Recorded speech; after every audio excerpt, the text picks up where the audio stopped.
Para quien no lo sepa, la hipertrofia muscular es el aumento del tamaño de la fibra muscular, es decir, el aumento del tamaño de nuestros músculos. A modo de resumen, ¿vale? Podemos decir que para aumentar el tamaño de nuestros músculos, llegar a esta hipertrofia muscular, realmente solamente tenemos que conseguir una cosa, que es aumentar nuestra síntesis proteica endógena. ¿Esto qué significa? Tenemos que, a través de diferentes estímulos, que es lo que voy a comentar a continuación, hacer que nuestro músculo sintetice, que significa crear, las proteínas que conforman nuestras fibras musculares. A mayor creación de proteínas que conforman nuestras fibras musculares, va a haber una mayor hipertrofia muscular. Pero esto es mucho más complejo de lo que parece. Voy a intentar resumir los 4 puntos principales por los cuales nosotros podemos aumentar la síntesis proteica muscular y por tanto aumentar la hipertrofia muscular. Lo primero es energía.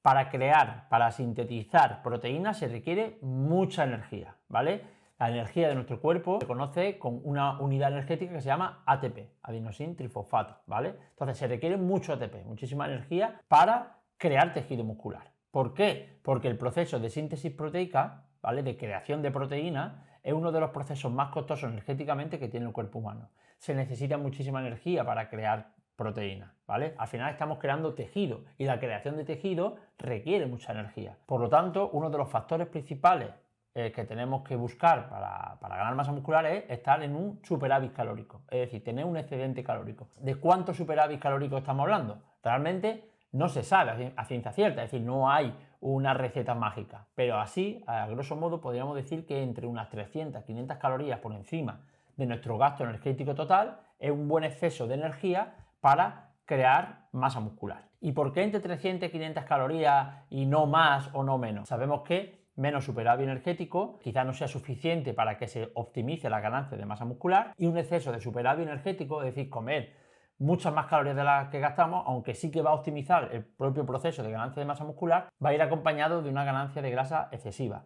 Por ejemplo, como muestro en este estudio, hubo 2 grupos de sujetos que hicieron superávit calórico para ganar masa muscular. Un grupo consumió 3.600 calorías y otro grupo consumió 3.000 calorías, ¿vale? El grupo de 3.600 calorías estaba en superávit energético más abultado y el grupo de 3.000 calorías estaba en un superávit energético más ligero. ¿Qué se vio? Se vio, como muestra la gráfica, que el grupo que consumió 3.600 calorías ganó un poquito más de masa muscular que el grupo que consumió 3.000 calorías. Pero si nos vamos a la columna de la grasa, vemos que el grupo que consumió más calorías ganó hasta 5 veces más grasa que el grupo que consumió menos calorías. Y este aumento concomitante del tejido adiposo pues va a tener ciertas consecuencias. Lo primero es que un exceso de grasa corporal va a empeorar el propio proceso de ganancia de masa muscular. ¿Esto qué significa? Significa que si nos pasamos de grasa corporal, y estoy hablando de porcentajes por encima de un 18, un 20% de grasa en hombres y por encima de un 26, un 28% de grasa en mujeres, puede que empeore un poco el proceso de ganancia de masa muscular. Aparte, si ganamos demasiada grasa en un proceso de ganancia de masa muscular, luego vamos a tener que estar en déficit energético para quitar esa grasa. Y todo el tiempo que estemos en déficit energético va a ser tiempo que no estamos en superávit energético. Por lo tanto, todo el tiempo que estemos perdiendo grasa va a ser tiempo que no estamos ganando masa muscular, ¿vale? ¿Significa esto que no podemos ganar masa muscular estando en una dieta normocalórica, es decir, consumiendo las mismas calorías que las que gastamos o incluso en déficit energético? Por supuesto que se puede, ¿vale? A día de hoy la evidencia científica es rotunda a la hora de demostrar que se puede ganar masa muscular en normocalórico y que también se puede ganar masa muscular en algunos casos concretos si se adapta todo muy bien estando en déficit calórico. De hecho, se puede conseguir lo que se conoce como recomposición corporal, que es ganar músculo y perder grasa a la vez. Y esto lo pueden hacer tanto sujetos principiantes como sujetos avanzados. Pero que una cosa pueda ocurrir fisiológicamente no significa que sea lo óptimo. ¿Esto qué significa? Que aunque se puede ganar masa muscular en ciertos contextos, bajo ciertos ajustes concretos, que podemos grabar otro vídeo para explicarlo, no va a ser lo óptimo, ¿vale? Que una cosa se pueda hacer no significa que sea lo óptimo. Para que sea lo óptimo, es decir, si queremos hacerlo lo mejor posible con el objetivo de ganar masa muscular, lo ideal es que haya un superávit calórico, ¿vale? El segundo factor importante, por supuesto, el entrenamiento de fuerza. Si nosotros no le damos un estímulo, un motivo a nuestros músculos para crecer, nuestro músculo jamás va a crecer, ¿vale? Entonces el entrenamiento de fuerza, el sometimiento de nuestro tejido muscular a tensión mecánica es fundamental para que el tejido muscular pues crezca, ¿no? Al final tenemos que, como digo, darle un motivo, ¿no? Porque si no, ese excedente de energía, si nosotros no nos movemos, si no entrenamos a nuestro músculo, ese excedente de energía nuestro cuerpo no sabe qué hacer con él y al final lo que va a hacer es acumularlo en forma de grasa. El tercer factor importante sería una adecuada ingesta de proteínas, ¿vale? Al final tenemos que saber que todas las proteínas, tanto las que ingerimos por la dieta como todas las proteínas que conforman nuestros tejidos, están formadas por aminoácidos. Los aminoácidos se unen de determinada manera y forman una proteína. Entonces nosotros, si queremos crear tejido nuevo, aumentar nuestro tejido muscular, no nos basta con los propios aminoácidos, las propias proteínas que tenemos en nuestro cuerpo. Tenemos que darle un exceso de aminoácidos y esto lo hacemos a través de la proteína que ingerimos en la dieta. ¿Cuánto es una ingesta adecuada de proteína para ganar masa muscular? Aunque tampoco es algo que esté excesivamente claro, porque hay siempre rango y demás, a día de hoy sabemos que ingerir en torno a 1,5-1,6 gramos de proteína por kilo de peso corporal es un rango óptimo para estimular la síntesis proteica muscular. ¿Qué nos muestran los estudios? Los estudios nos muestran que a partir de 1,5 o 1,6 gramos de proteína por kilo de peso corporal ya no hay más síntesis de proteína, se llega a una meseta. Pero esta meseta, ¿vale? Va a ocurrir en la mayoría de sujetos. Sin embargo, como pasa en todos los estudios, esto es como una media. Por lo tanto, significa que había sujetos que llegaban a esa meseta con menos proteína, con 1,3, 1,4, y otros sujetos llegaban a esa meseta un poco con una mayor ingesta de proteína, con 1,8, 1,9.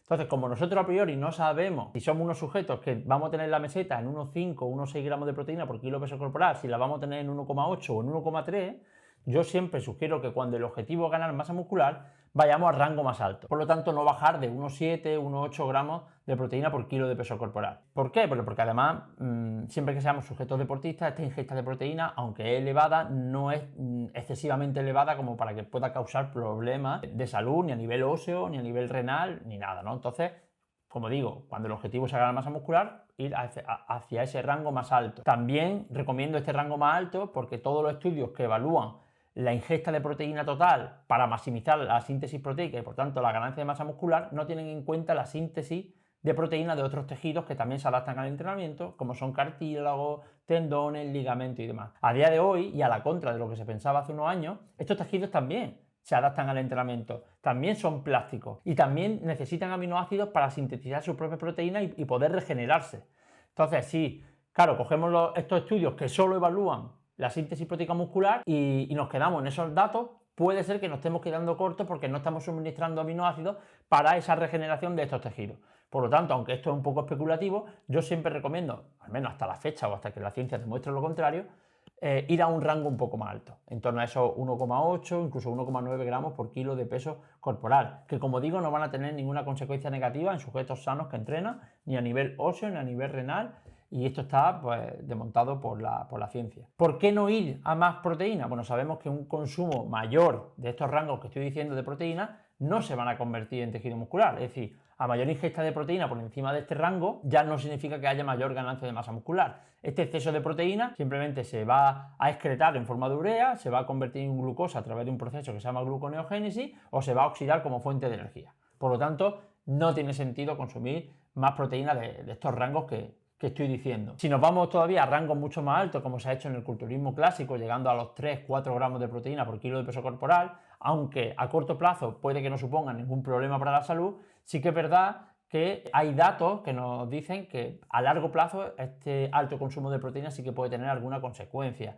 sobre todo a nivel renal y también a nivel de un exceso de acumulación de especies reactivas de oxígeno que pueden producir daño en las células de nuestros tejidos. El cuarto factor que tenemos que tener en cuenta para ganar masa muscular pues son los otros macronutrientes, carbohidratos y grasa, ¿vale? Voy a intentar ser muy breve para no alargarme mucho con esto. En cuanto a los carbohidratos, aunque no son imprescindibles para ganar masa muscular, sí son altamente recomendables. ¿Por qué? Cuando nosotros hacemos un entrenamiento clásico para ganar masa muscular, el sustrato energético, es decir, la gasolina que va a usar nuestro cuerpo en este tipo de entrenamiento es principalmente glucosa. Digamos que el entrenamiento de fuerza para ganar masa muscular es un entrenamiento muy glucolítico. Hasta el 80% del ATP, es decir, el 80% de la energía que nosotros usamos en un entrenamiento para ganar masa muscular proviene de la glucólisis, es decir, de la oxidación de la glucosa. Por lo tanto, como digo, aunque no es imprescindible comer carbohidratos para ganar masa muscular, sí va a ser altamente recomendable para mejorar la calidad del entrenamiento y favorecer también un entorno anabólico que se llama. Cuando ingerimos carbohidratos, estos se almacenan en forma de glucógeno en nuestros músculos y cuando nuestros músculos están llenos de glucógeno, favorece mucho más la síntesis de proteínas, que al final es lo que estamos buscando, ¿vale? Y en cuanto a las grasas, pues como digo, aunque no son imprescindibles para ganar masa muscular, por lo tanto tampoco hay que elevarlas mucho, sí que tenemos que llegar al menos al mínimo saludable que se recomienda, ¿no? Tenemos que saber que las grasas cumplen funciones. Por ejemplo, las hormonas esteroideas, como puede ser la testosterona, se secreta a partir de las grasas, ¿no? También las grasas cumplen algunas funciones a nivel celular, incluso también son clave para la absorción de algunas vitaminas liposolubles, como la vitamina A, la vitamina D, o la vitamina K o la vitamina E. Y dentro de estas grasas hay un grupo de grasas que son, digamos, favorecen bastante la hipertrofia muscular, que son los ácidos grasos omega 3. Los ácidos grasos omega 3 por sí solos no es que fomente la síntesis de proteínas, no es que nos hagan ganar masa muscular, pero en una combinación de una dieta donde entrenemos bien y comemos bien con el objetivo de ganar masa muscular, los omega 3 digamos que son una especie de catalizador, van a favorecer, ¿vale?, todos estos procesos de síntesis proteica y van a mejorar nuestro propio proceso de ganancia de masa muscular. Y por último, el quinto factor sería lo que yo llamo entorno hormonal, ¿vale?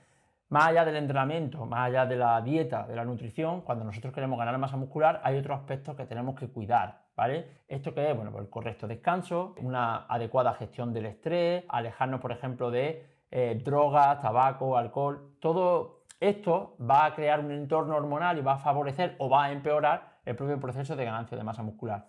Por ejemplo, cuando dormimos poco, cuando estamos sobreentrenados o tenemos altos niveles de estrés crónico psicológico, se va a elevar, por ejemplo, una hormona que se llama cortisol. Y esta hormona, ¿vale?, cortisol, va a inhibir, incluso va a degradar tejido muscular y a la vez va a aumentar la lipogénesis, es decir, el aumento del tejido adiposo, sobre todo a nivel visceral y a nivel abdominal, ¿vale? Entonces esto es importante.